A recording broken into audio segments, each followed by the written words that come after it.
जंगल का सरपरस्त कदीम अफसानवी मखलूक़ात की हिफाजत करता है। बहुत पहले दुनिया के शहरों और मुशीनों से भर जाने से पहले एक पोशीदा जंगल मौजूद था जिसे तमाम जादू का गहवारा कहा जाता था। ये जंगल, जिसे सिर्फ कदीम सरगोशियों में एलरिंडोर के नाम से जाना जाता था, किसी दूसरे के ब्राकस था। उसके दरख्त रात को हल्के से चमकते थे, उसके दरिया चांदी के धारों से चमकते थे, और उसकी हवा भूले हुए गीतों की सरगोशियों से जिंदा थी। उसके वसिया दिल के अंदर ऐसी मखलूक़ात बसी हुई थीं जिनके बारे में ख्याल किया जाता था कि वो आग के परों वाले फिनिक्स के अफसानों में मौजूद हैं। एक तंगावाला जिनके खरों ने जमीन को छोकर जिंदा किया, ग्रफन्स जो आसमान के बादशाहों की तरह बुलंद हुए, और इन गंत देगर मखलूक़ात जो आम आंखों के लिए भी हैरत अंगेज हैं। लेकिन ऐसा मुक़द्दस महफूज नहीं रह सकता था। इलरेंडुअर के बिल्कुल किनारे पर जंगल का सरपरस्त केलन रहता था। ना मुकम्मल इंसान और ना ही मुकम्मल रूह। केलन को जंगल ने ही चुना था। उसके बालों में खिजा में पत्तों की चमक थी, और उसकी आंखें काई से ढके हुए पत्थरों के जुमरद की गहराइयों को मुनाकिस करती थीं। उसके पास कोई हथियार नहीं था, क्योंकि जंगल उसकी ढाल और तलवार दोनों थे। किलन का फर्ज सादा लेकिन बहुत बड़ा था। इलरेंडुअर की अफसानवी मखलूक को बिरौनी दुनिया से बचाना। इंसान तवील उरसे से उस हम आहंगी को भूल चुके थे जो वो कभी जादू के जरिए बांटते थे, और उनके दिलों में लालच बढ़ गया था। शिकारियों, बादशाहों और जादूगरों ने आग पर काबू पाने के लिए फिनकस पर कब्जा करने का ख्वाब देखा। किसी भी जख्म को मंदमिल करने के लिए एक तंगावाला के हारन को चराना, या जंग में सवार होने के लिए ग्रेफन को जंजीरों से बांधना। लेकिन जंगल के अंदर कोई भी इंसान आजादाना घूम फिर नहीं सकता जब तक कि जंगल उसे इजाजत न दे। केलन उल्लू की पुकार, दरख्तों की सरगोशियां सुनते हुए अपनी सरहदों पर अंथिक चलता रहा, और बदलती हुई जड़ें जिन्होंने उसे बताया कि जब खतरा करीब था। एक रात, जैसे ही चांदनी ने चांदी की छितरी को पेंट किया, केलन ने एक अजीब सी आवाज सुनी, धात से टकराती हुई लकड़ी जो गैर फितरी तौर पर गूंज रही थी। उसने गड़बड़ का पीछा किया और घुसने वालों के एक गरुआ को दरियाफत किया। बख्तरबंद आदमी जो कल्हाड़ी, रस्सियां और पंजरे उठाए हुए थे। उनके सर पर लॉर्ड वेनार था, एक रईस जिसने अपनी जिंदगी अफसानों का पीछा करते हुए गुजारी थी। उसे यकीन था कि एक अफसानवी हैवान को भी पकड़ना उसे सबसे ताकतवर आदमी जिंदा कर देगा। केलन साय से बाहर निकला।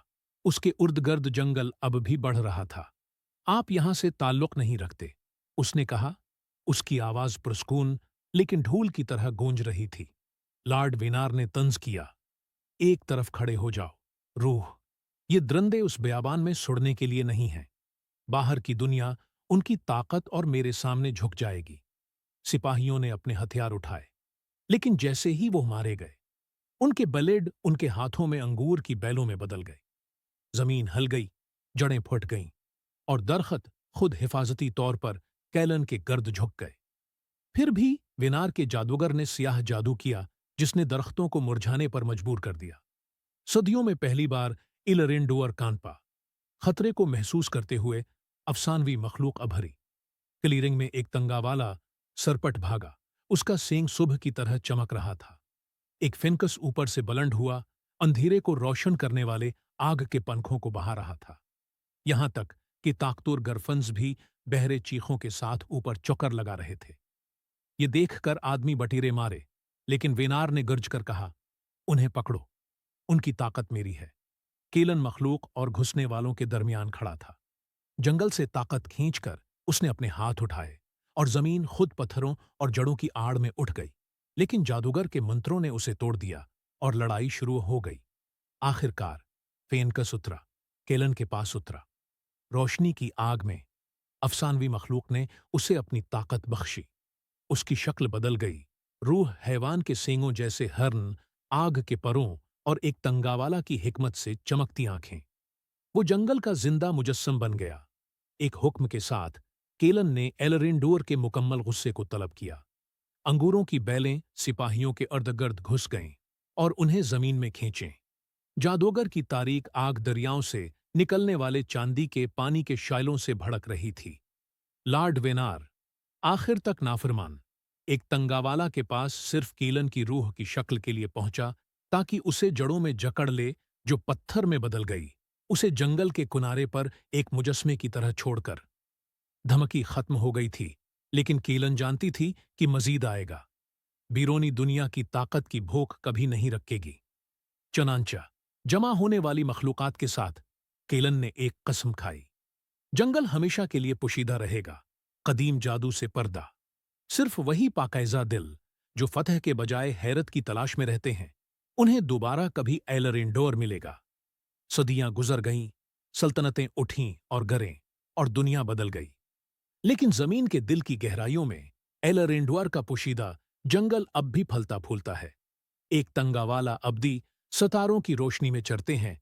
फेनिक्स हर 100 साल बाद शौलों में खुद को ताज़ा करता है, और गरफन्स सबसे ऊंचे बादलों के ऊपर नजर नहीं आते। और केलन, फॉरेस्ट गार्डियन, अब भी उनके दरमियान चलती है, देखती, हिफाजत करती और इंतजार करती। क्योंकि अगरच्चा खुराफात इंसानी याददाश्त में मिट सकती हैं, एलरेंडोर में वो हमेशा जिंदा रहती हैं।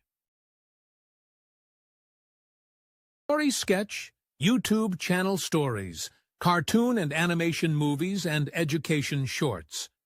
Please subscribe and join our growing community. Let's create memories one story at a time.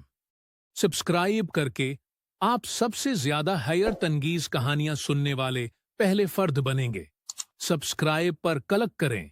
Story sketch, आप किस चीज का इंतजार कर रहे हैं? उस सब्सक्राइब बटन को दबाएं और आज ही स्टोरी स्केच के अमले में शामिल हों। Check my social media accounts, Facebook, YouTube, Instagram, TikTok. Join animation, entertainment and information videos. देखें दोस्तों, अगर आप हमारा चैनल सब्सक्राइब कर देंगे तो आपका क्या जाएगा, आपके YouTube चैनल पर सिर्फ एक सब्सक्राइब बढ़ जाएगा, लेकिन उस सब्सक्राइब की वजह से मेरी लाइफ सेट हो जाएगी। दोस्तों please subscribe to watch my videos. Thank you.